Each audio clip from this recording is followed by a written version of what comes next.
Olá, que bom que você está aqui acompanhando mais um estudo da nossa lição da Escola Sabatina, né? Nesse trimestre estamos estudando Provados pelo Fogo. Estamos aprendendo que as provações, mesmo que muitas vezes elas venham de nós e do próprio demônio, as provações podem ser usadas por Deus para o refinamento do nosso caráter e nosso preparo para a segunda vinda de Cristo. E nesta semana nós vamos focar um pouco nesse aspecto, de que maneira as provações purificam o nosso caráter, né? Nos tornam pessoas melhores e nos preparam para a segunda vinda de Cristo. E o título do nosso estudo é Vendo a Face do Ourives, ou seja, vendo a face de Deus, né? Na verdade, ele é o ourives, né, que coloca o ouro, né, dentro daquele recipiente que nós já mencionamos aqui, o crisol, para que através do fogo naquele recipiente o ouro possa ser limpo das impurezas, purificado. Então por isso que Deus é chamado de ourives. Muitas vezes ele permite que estejamos dentro dos crisóis, né, desses recipientes que são aquecidos pelo fogo, para que Deus possa nos purificar, assim como purifica e tira as impurezas do ouro. Eu queria começar aqui lendo para você, mencionando na verdade, que Deus precisa purificar-nos, Deus precisa nos aperfeiçoar, porque a imagem dele, original, foi corrompida em nós. Ou seja, nós éramos a imagem e semelhança de Deus, de uma forma plena, de acordo com Gênesis 1, 26 e 27. Só que esta imagem foi corrompida. Nós somos ainda a imagem e semelhança de Deus, mas não como antes. Então Deus, através do plano de salvação, através das provações que surgem na nossa vida, Deus quer nos restaurar. Nos restaurar de que forma? Para nos parecermos mais com Cristo. Isso está em Romanos, capítulo 8, verso 29. Esse é um texto importante de você analisar e entendê-lo. Diz assim, ó: Porquanto aos que de antemão conheceu, também os predestinou para serem conformes à imagem de seu filho, a fim de que ele seja o primogênito entre muitos irmãos. Você percebe nesse texto que Deus não predestina pessoas. Ele não predestina quem vai ser salvo e quem vai se perder. Ele predestina o tipo de caráter que os salvos terão. E qual é o tipo de caráter? Olha o texto. Os predestinou para, não para perdição ou salvação, para serem conformes à imagem de seu filho. Ou seja, Deus quer nos restaurar de modo que pareçamos cada vez mais com Cristo. E esse texto não é uma defesa da dupla predestinação, como pensam nossos irmãos calvinistas. Porque o texto não fala de predestinar pessoas, fala de predestinar caráter. E Deus predestina, predetermina, que aqueles que aceitarem a Cristo como Salvador e passarem pelo novo nascimento, que eles passem agora pela santificação, que é o parecer-se cada vez mais com Jesus Cristo. Tá? E por que Deus quer que isto aconteça? Óbvio, para que nós possamos ser transformados a fim de nos parecermos não só com o Salvador, mas termos a condição edênica, né, que os nossos primeiros pais tinham. Mas aqui cabe uma observação. A santificação, que é ser parecido com Jesus a cada dia, né, é ser transformado, ela é uma universidade da qual nós não obtemos diploma nessa vida. Tá? Você não chegará a um estado de impecabilidade. Por quê? Porque mesmo que na conversão nós sejamos libertos do poder do pecado, ou seja, não somos mais escravos dele, nós não somos libertos da presença do pecado. A natureza pecaminosa continua em nós e continua no mundo onde nós moramos.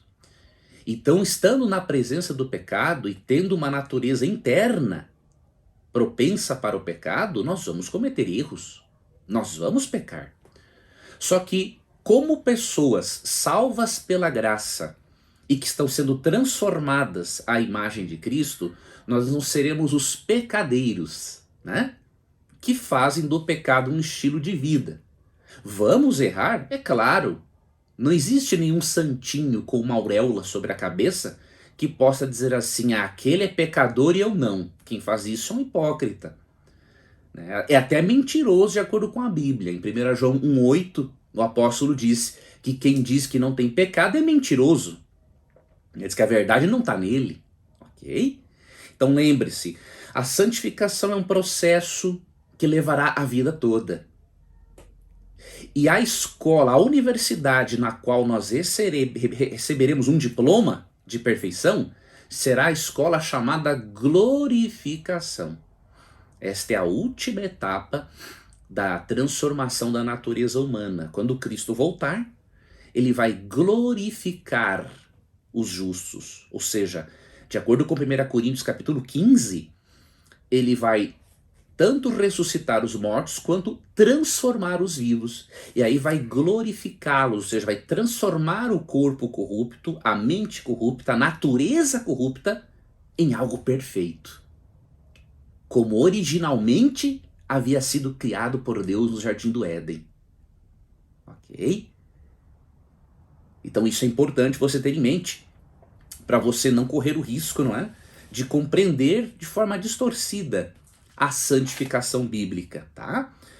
E a santificação, ou seja, a transformação e a restauração que Deus faz em nós, além de nos tornar pessoas melhores, mais saudáveis, mais pacíficas, né? Que vivem mais em paz consigo mesmas e com a vida, Deus quer usar essa nossa transformação para evangelização. Sim, Deus quer que ao você e eu sermos transformados a cada dia à imagem de Cristo, nós possamos refletir este caráter de Cristo e iluminar a vida de outras pessoas. Então também aqui um propósito evangelístico, porque Deus não quer salvar só você, Ele quer salvar todos, o máximo de pessoas que aceitarem a salvação, né? E aí em Mateus 5,16, vemos exatamente isso.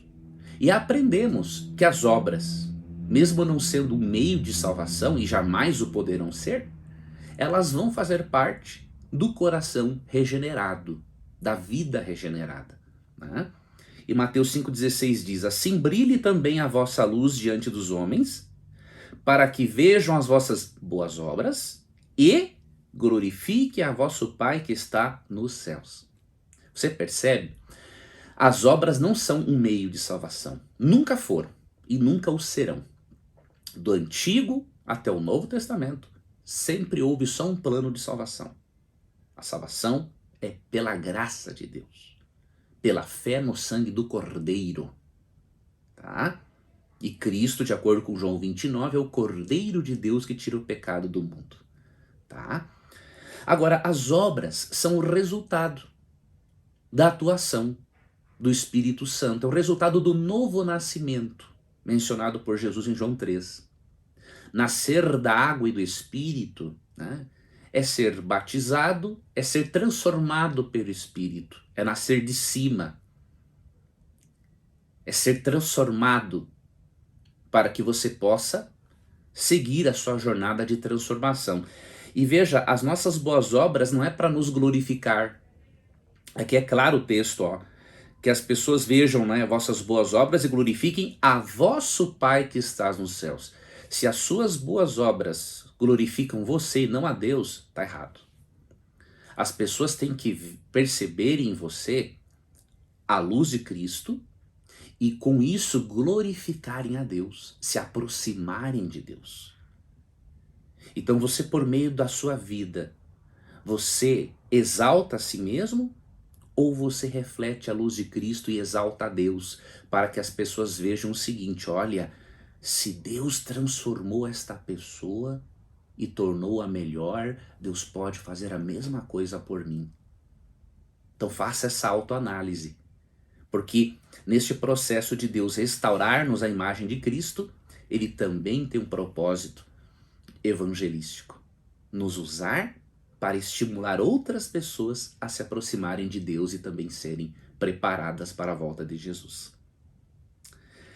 Outro aspecto da nossa lição é que as provações fazem parte do refinamento do nosso caráter. De que maneira? Vamos ler o que está no livro de Jó, no capítulo 23. Eu vou ler os versos 10 e 12. Mas eu recomendo que você, durante o seu estudo da semana, leia Jó, capítulo 23, né, dos versos 1 ao 17. Leia todo o capítulo, tá? Mas eu vou ler aqui os versos 10 e 12 para nós vermos de que maneira as provas fazem parte do refinamento do nosso caráter. Verso 10. Mas ele sabe o meu caminho. Se ele me provasse, sairia eu como o ouro.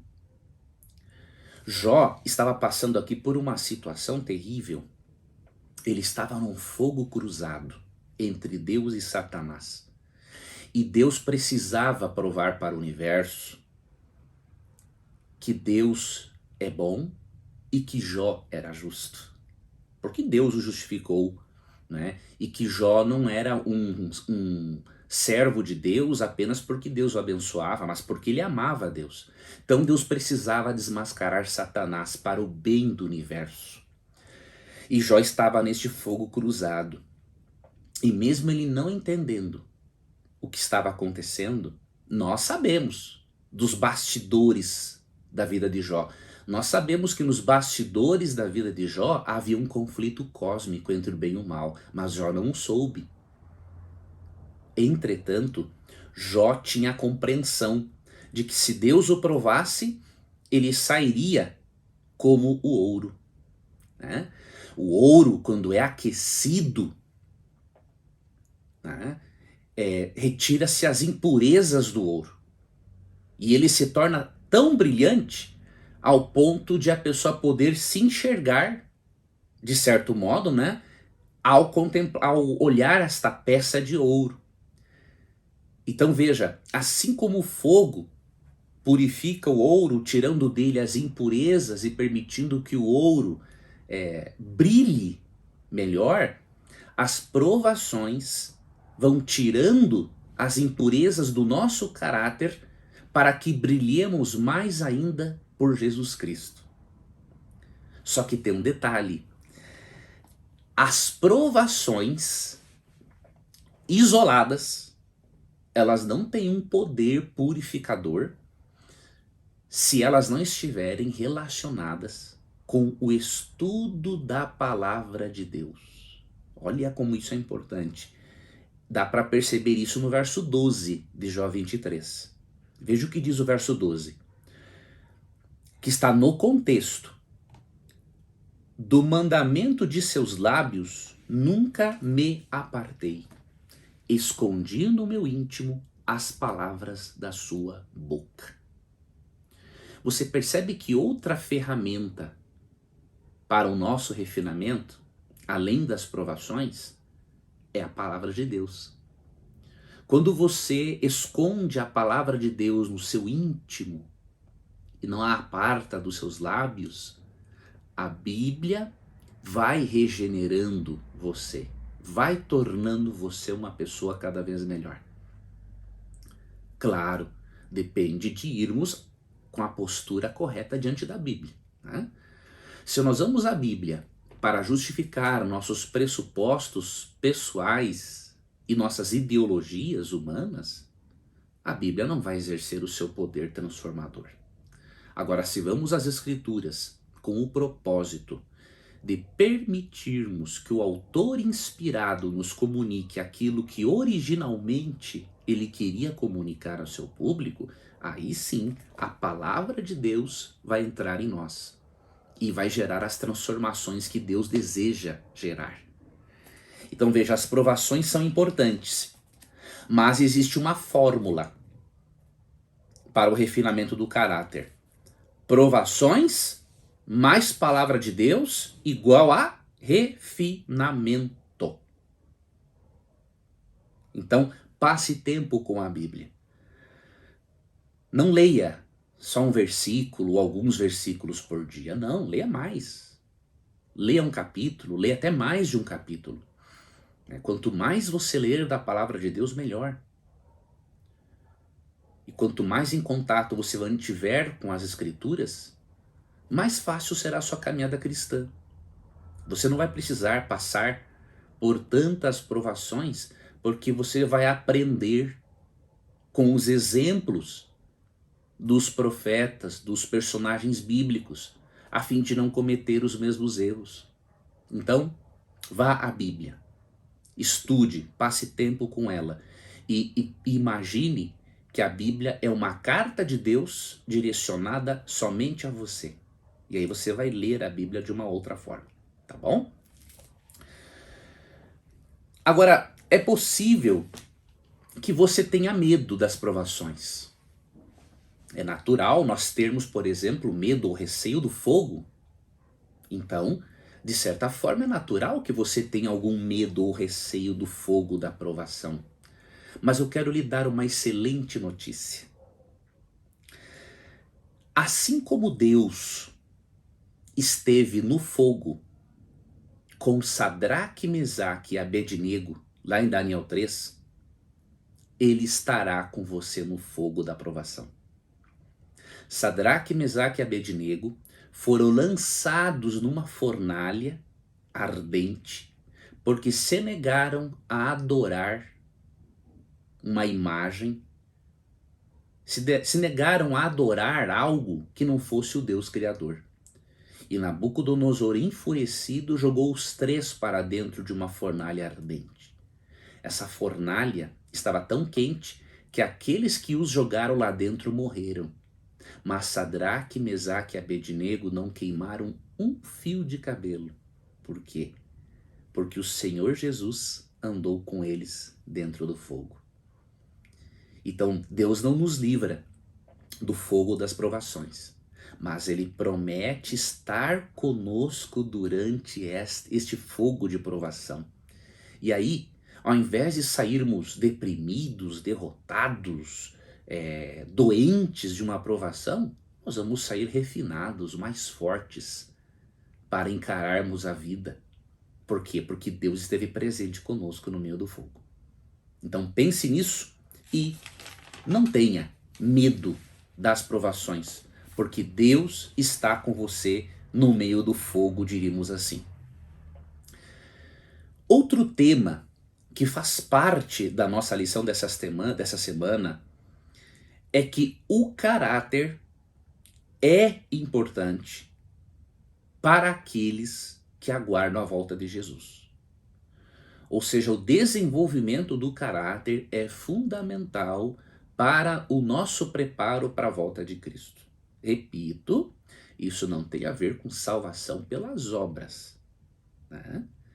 Mas tem a ver com o resultado da operação do Espírito Santo no interior humano. Porque ele precisa nos tornar pessoas melhores e nos preparar para sermos cidadãos do reino dos céus. Esse preparo é fundamental porque quem não passar por esse preparo jamais seria feliz no céu. Então Deus tem que nos preparar para o reino celestial, para depois vivermos na nova terra restaurada. E para isso ele tem que desenvolver o nosso caráter. Isso faz parte da conversão, da regeneração ou novo nascimento, como você queira chamar. E quais são algumas das características, algumas qualidades de caráter, né? Quais serão algumas das características do caráter daqueles que estarão se preparando para a volta de Jesus? As primeiras características que eu vou mencionar, eu não vou ler o texto todo, se encontra em Mateus 25, 31 a 46. Esse texto mostra a volta de Jesus Cristo e o momento em que ele separa os justos e os injustos, o momento em que ele separa, não é? Diz aqui no texto, as ovelhas dos cabritos. E com base no que ele faz essa separação? Óbvio, primeiramente com base na graça dele, né? As ovelhas são aquelas que aceitaram a graça dele, mas também são aquelas que, ao experimentarem a graça, se tornaram novas criaturas, né? Então, como diz 2 Coríntios 5,17, quem está em Cristo é uma nova criatura, né?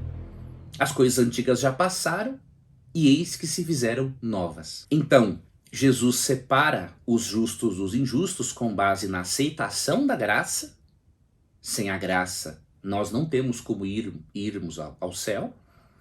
E a materialização desta graça ocorre na nossa vida, ocorre pelo nosso caráter. O nosso caráter demonstra se a graça realmente fez parte da nossa vida, se foi uma graça ou uma fé, se a nossa fé foi operante, ou seja, operou uma transformação em nós, como Tiago comenta em Tiago 2, por exemplo, 26, quando ele diz que a fé sem obras é morta. Agora, as características de caráter mencionadas aqui em Mateus 25, 31 a 46, elas são muito importantes. E quais são elas? Primeiro, Jesus diz que aqueles que estarão se preparando para a volta dele vão alimentar aqueles que estão com fome, vestir aqueles que estão nus e visitar os encarcerados. Olha que interessante. Para Deus, essas são algumas qualidades de caráter. Ou seja, se juntarmos tudo num pacote só, generosidade. Veja, isto não é socialismo barato. Isto é cristianismo prático. Por quê? Quando Deus nos orienta a vestirmos, Jesus nos orienta a vestirmos o que não tem roupa, a alimentarmos quem não tem alimento e visitarmos aqueles que estão presos, não é com um fim em si mesmo, é também para levar a eles o evangelho. Então, um socialismo barato, por ter uma base ateística, é óbvio que não vai fazer isso. Nós não seguimos isso. Nós seguimos aquilo que a Bíblia ensina. Nós fazemos obras sociais não como um fim em si mesmas, mas com o objetivo final, tanto de ajudar essa pessoa a ter uma vida de qualidade neste mundo, mas também prepará-la para o mundo vindouro. Porque se eu só ajudar esta pessoa materialmente e não prepará-la para o mundo vindouro, ela vai para o lago de fogo. E aí adiantou muita coisa? Não. Então, isso nós aprendemos em Mateus 25. Você precisa separar parte das suas ofertas para você poder ajudar as pessoas necessitadas, tá? Só que aqueles que estarão vivos no tempo do fim terão mais qualidades de caráter.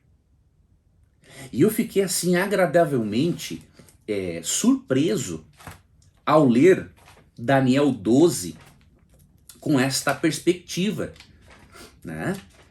Por mais que eu já tenha lido a Bíblia várias vezes, você percebe que realmente a palavra de Deus ela é infinita. Você nunca vai saber tudo sobre ela. E quanto mais nós a estudamos, ou qualquer outro assunto, né, nós percebemos a nossa ignorância. E Daniel 12 tem aqui uma abordagem muito interessante sobre o povo de Deus do tempo do fim e como este povo viverá, ou seja, como será o caráter deste povo que estará aguardando a volta de Jesus. Vamos ler aqui, eu não vou ler todos os versos, eu peço que você leia Daniel 12, dos versos 1 ao 10. Tá? São nesses 10 versículos que encontramos as qualidades de caráter dos salvos no tempo do fim. Mas vamos começar aqui lendo o verso 1. Ó. Nesse tempo se levantará Miguel, o grande príncipe, o defensor dos filhos do teu povo, e haverá tempo de angústia, qual nunca houve desde que houve nação, até aquele tempo. Mas naquele tempo será salvo o teu povo, todo aquele que for achado inscrito no livro. Daniel 12 fala de um momento em que vai haver uma grande angústia para o povo de Deus. Esta grande angústia é a perseguição que o povo de Deus enfrentará, de acordo com Apocalipse 13. Tá? Existe uma íntima relação entre Daniel e Apocalipse. São 2 livros apocalípticos que tratam do tempo do fim. Então por isso que é importante o estudo desses 2 livros. E neste momento em que o povo de Deus for perseguido por decidir obedecer e adorar a Deus e não adorar ao ser humano e aceitar a sua autoridade, neste momento vai ter uma perseguição, como diz Apocalipse 13. E quais são as características, as qualidades de caráter que essas pessoas que vão resistir terão? Primeiro, eu só vou fazer uma listagem e aí depois eu só vou listar e aí você pode ler Daniel 12 dos versos 1 a 10. Primeira característica, perseverança. A perseverança é fundamental para aquele que deseja ser salvo, estar preparado para a volta de Jesus. Em Lucas 21:19, Jesus disse: é na vossa perseverança que ganhareis a vossa alma, ou seja, a vossa vida eterna. Não é? Então vemos que apesar desse tempo de angústia, os filhos de Deus perseveram e permanecem ao lado de Deus, apesar das pressões externas e até internas. Segunda qualidade de caráter. Essa pessoa, obviamente, será uma pessoa justificada pela fé em Cristo. Por quê? Porque de acordo com o verso 1, será salvo o teu povo, todo aquele que for achado inscrito no livro. Ou seja, essa pessoa, por estar salva por meio de Cristo e ter passado pelo processo de santificação, que de acordo com Hebreus 12:14, sem a santificação ninguém verá o Senhor, essa pessoa também estará escrita no livro da vida. O livro da vida é mencionado várias vezes na Bíblia. Né? E é o livro que contém o nome das pessoas que aceitaram a Cristo como Salvador pessoal. Então é um registro celestial daqueles que aceitaram a Jesus. Então, além de serem perseverantes, essas pessoas terão aceito a justificação pela fé, terão o caráter refinado, né? E terão o nome escrito no livro da vida. Outra característica, essas pessoas terão sabedoria, serão pessoas sábias. Olha o que diz Daniel 12:3, Os que forem sábios, pois, resplandecerão como o fulgor do firmamento. A sabedoria é outra característica que deve fazer parte do caráter daqueles que estão se preparando para a volta de Cristo. E nós lemos, né, no livro de Provérbios que o temor do Senhor é o princípio da sabedoria, né? Ou seja, o respeito a Deus. Aprender a amar e a respeitar a Deus é o ponto de partida para adquirirmos sabedoria. Porque quando fazemos isto, nos aproximamos de toda a fonte de sabedoria e conhecimento que é Deus. Então você precisa fazer isso. Aproximar-se dele, desenvolver cada vez mais a sua sabedoria. Outra qualidade de caráter, vamos aqui para a quarta no livro de Daniel, né? No capítulo 12, sem contar as outras que eu mencionei em Mateus 25, 31 a 46. Os justos que estarão preparados para a volta de Cristo, eles farão parte da pregação do evangelho. Olha o que diz aqui a segunda parte do verso 3, E os que a muitos conduzirem à justiça, como as estrelas, sempre e eternamente. Ou seja, você precisa exercitar os seus dons espirituais e conduzir outras pessoas à justiça. O que isso significa, meu amigo e minha amiga que está me acompanhando agora? Que se nós formos aquele tipo de cristão que só esquenta o banco da igreja, ou se somos o cristão papa sermão, nós não estamos tendo um devido preparo para a volta de Jesus. Nós precisamos exercitar o nosso dom espiritual, ou nossos dons espirituais, que nos foram dados pelo Espírito Santo, de acordo com 1 Coríntios 12:11. É através do exercício do dom espiritual que você fortalece a sua fé. Isso contribui para refinar o seu caráter. E através do dom espiritual você leva o amor de Deus para outras pessoas. E ao você ver a transformação das outras pessoas, isso também vai firmar você cada vez mais na fé, porque vai dar a certeza de que a fé a qual você se apega e que você transmite, ela transforma as pessoas. E vendo isso nas pessoas vai fortalecer a sua fé. Então, você precisa fazer parte da obra de pregação do Evangelho para você estar se preparando para o tempo do fim, para o tempo de angústia mencionado em Daniel 12 e que corresponde ao tempo de angústia ali de Apocalipse 13. Outra característica: as pessoas no tempo do fim compreenderão melhor as profecias de Daniel. Olha o que diz aqui o versículo 4, olha que interessante. Tu, porém, Daniel, encerra as palavras e sela o livro até o tempo do fim. Muitos o esquadrinharão e o saber se multiplicará. Ao longo dos anos, muitos de nós pensamos e interpretávamos esse texto como uma referência à multiplicação da ciência, como um dos sinais da volta de Cristo. Mas com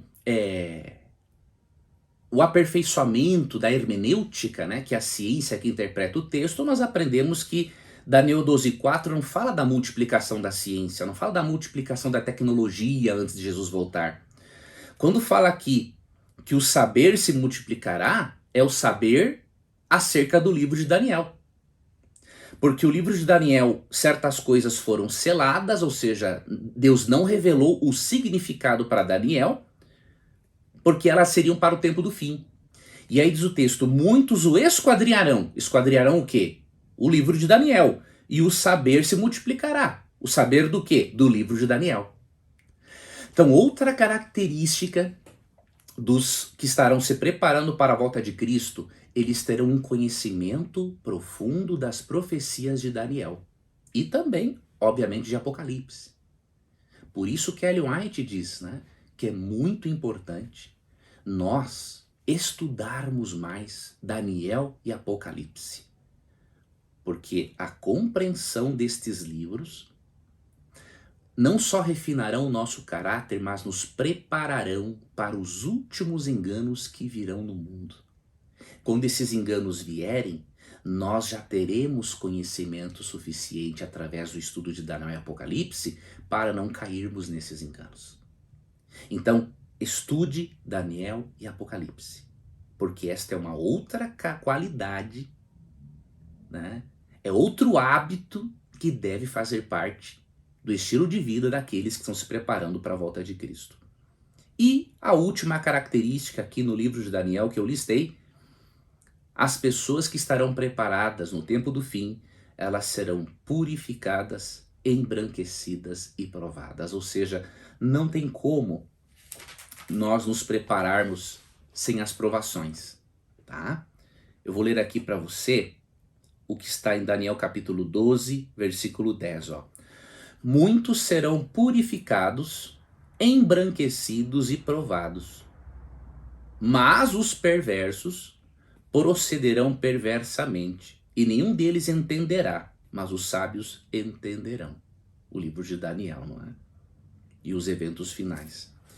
Então veja, nós precisaremos ser purificados, embranquecidos e provados.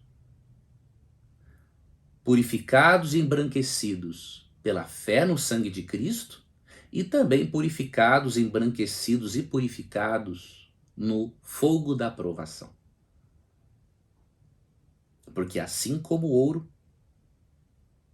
tem as suas impurezas eliminadas quando é aquecido, nós também temos os nossos defeitos de caráter eliminados quando somos aquecidos no fogo da provação. E eu repito, não tenha medo da provação. Porque assim como Deus esteve no fogo com Sadraque, Mesaque e Abednego, Deus estará com você no fogo da aflição. E o último aspecto da lição nos mostra que para nós estarmos preparados para a segunda vinda de Cristo é muito importante que vivamos em comunidade. Ou seja, frequentar a igreja contribui para o refinamento do nosso caráter. Eu vou ler um texto e mostrar isso para você, porque eu sei que existem muitos irmãos que por alguma decepção com algum pastor ou com algum irmão da igreja acabaram ficando, como dizem alguns, desigrejados. E eles acabam defendendo a ideia de que podemos adorar a Deus em qualquer lugar e que não é necessário ir à igreja. Esses irmãos, em parte estão certos e em parte estão errados. Em parte estão certos porque realmente nós podemos adorar a Deus em qualquer lugar, onde estivermos. Qualquer lugar lícito, Agora, eles estão errados por quê? O fato de eu poder adorar a Deus em qualquer lugar, porque Deus quer que eu o adore em espírito e em verdade, como diz João 4, 23 e 24, não significa que Deus não tenha um lugar especial para adoração. Repito, o fato de eu adorar a Deus em espírito e em verdade em qualquer lugar não significa que eu não tenha de adorar a Deus num lugar específico e especial de adoração. Veja, por exemplo, o santuário. Nos dias do Antigo Testamento, as pessoas deveriam adorar a Deus onde estivessem, mas tinha um lugar especial para isso. No Novo Testamento, as pessoas poderiam também adorar a Deus onde quisessem, mas tinha um lugar especial para isso, que era a sinagoga. Depois, casas, se reuniam também nas casas e não deixavam de se reunir nas sinagogas. E por que, querido, que é importante fazer parte de uma igreja? Veja, eu não estou dizendo para você fazer parte de qualquer igreja. O nome igreja não significa necessariamente que esta denominação esteja de acordo com a Bíblia. O que eu estou dizendo para você é que você precisa, com a ajuda do Espírito Santo e através do estudo da Bíblia, descobrir por você mesmo, com a ajuda do Espírito, qual igreja frequentar. Mas você não pode ficar sem ter uma vida em comunidade religiosa. Porque através da vida em comunidade religiosa, Deus também refina o nosso caráter para a volta de Cristo. E quando você se torna um desigrejado, você está deixando de lado uma ferramenta poderosa do Espírito para transformar você. E nós temos uma natureza tão depravada que nós não podemos deixar de lado nenhuma ferramenta, queridos, para não corrermos riscos de perdermos a salvação. Me acompanha aqui na leitura de Efésios 4, 11 a 16, para você entender melhor o que eu quero dizer. E ele mesmo concedeu uns para apóstolos, outros para profetas, outros para evangelistas e outros para pastores e mestres. Você percebe? Deus deu dons espirituais para o seu povo. Agora, com qual objetivo? Olha aqui, com vistas ao aperfeiçoamento dos santos, para o desempenho do seu serviço, para a edificação do corpo de Cristo. Olha que coisa forte. Os dons espirituais têm o propósito de aperfeiçoar você e aqueles que estiverem ao seu redor e desfrutarem do seu dom espiritual. Então você percebe? É fundamental viver em comunidade para você ser influenciado pelos dons espirituais dos seus irmãos na fé e para você influenciar os seus irmãos na fé com seus dons espirituais. E isto vai criar o quê? Um aperfeiçoamento do caráter de ambos e um preparo para a evangelização. A palavra aperfeiçoamento, ela vem do grego katartismos. E o que ela significa? Ela significa uma adaptação, de acordo com Strong, um léxico, um dicionário especializado. Significa uma adaptação, preparação, treinamento, aperfeiçoamento, tornar completamente qualificado para o serviço. E isto é possível quando você está num corpo de crentes, num grupo de crentes.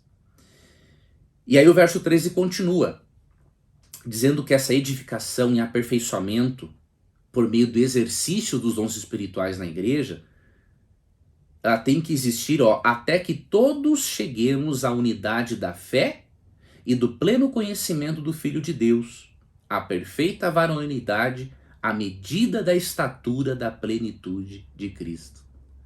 Ou seja, nós não chegamos ainda à unidade da fé e do pleno conhecimento de Deus.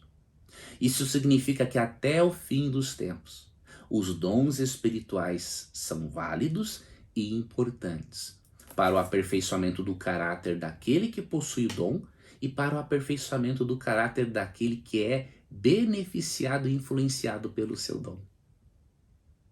É por isso que em Hebreus 10, 25, Paulo diz assim, não deixemos de congregar, como é costume de alguns. E ele continua dizendo, que quanto mais se aproxima o dia da volta de Jesus, mais importante é vivermos em comunidade, vivermos como igreja. E qual será o resultado, queridos, de nós chegarmos à perfeita unidade e do pleno conhecimento de Cristo, a perfeita varonilidade, ou seja, a transformação? Qual será o resultado disso para a preservação da nossa fé? O verso 14 de Efésios 4 explica. Para que não mais sejamos como meninos, agitados de um lado para outro e levados ao redor por todo o vento de doutrina, pela artimanha dos homens, pela astúcia com que induzem ao erro. Verso 15. Mas seguindo a verdade em amor, cresçamos em tudo naquele que é a cabeça, Cristo. Veja, fazer parte da igreja, que de acordo com 1 Coríntios 12 é o corpo espiritual de Cristo e Cristo é o cabeça, vai nos capacitar a não sermos como meninos, ou seja, a não sermos imaturos, ao ponto de sermos agitados de um lado para o outro e levados por todo o vento de doutrina. Você percebe que há pessoas imaturas na fé? Quando surge uma doutrina nova, entre aspas, elas vão atrás.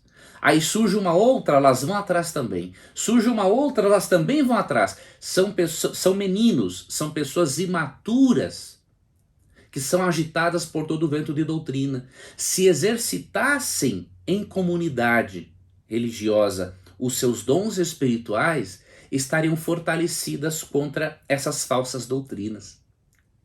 Então você percebe, fazer parte do corpo espiritual de Cristo, que é a igreja, do qual Cristo é o cabeça, exercer os seus dons espirituais na igreja e fora dela, vai aperfeiçoar o seu caráter, o caráter dos seus irmãos, fortalecer você contra as falsas doutrinas e preparar você para a segunda vinda de Jesus. E é isso que eu desejo para você. Que Deus abençoe você ricamente. que você e eu desenvolvamos essas qualidades de caráter daqueles que estarão se preparando para a volta de Jesus. E eu lhe peço, não saia deste vídeo, não saia do meu canal sem se inscrever, se você não for inscrito, e sem ativar o sininho das notificações, se você ainda não ativou. É muito importante isso. Porque quando você se inscreve e ativa o sininho das notificações, o YouTube entende que este conteúdo é relevante e ele vai espalhar para mais pessoas. Então, já que eu fiz esse estudo com muito carinho para ajudar você, faça algo por mim também, tá? Curta, se inscreva, compartilhe. Isso será muito, muito importante para o trabalho, né, que eu pretendo fazer, que é levar este conteúdo para o maior número possível de pessoas. Você estará sendo o meu parceiro, a minha parceira evangelística, ao você se inscrever, ativar o sininho das notificações, curtir o vídeo. E um último recado, eu vou deixar na descrição do vídeo um link para quem quiser fazer parte do meu Clube do Livro. Eu criei um Clube do Livro em que eu vou ler um livro por mês com os meus alunos, vou dar uma aula sobre aquele livro e vou dar dicas de leitura para que você aprenda a extrair o melhor que há num livro e aplicá-lo para a sua vida. E eu vou usar uma metodologia, o chamado ciclo de Kolbe, que era um pedagogo. No ciclo de Kolbe, há uma estratégia, há uma metodologia para adultos aprenderem. E eu vou utilizar essa metodologia. Então, se você quiser fazer parte deste clube do livro, que é um clube de conhecimento, eu convido você a acessar o link, conhecer sobre o Clube do Livro, né? E depois das horas do sábado, tá? Não durante as horas do sábado, depois das horas do sábado, você se inscreve. Vai ser uma honra para mim ter você neste grupo seleto de alunos que querem desenvolver o hábito da leitura ou aperfeiçoar o hábito que já tem. Um forte abraço, Deus te abençoe e até o nosso próximo estudo.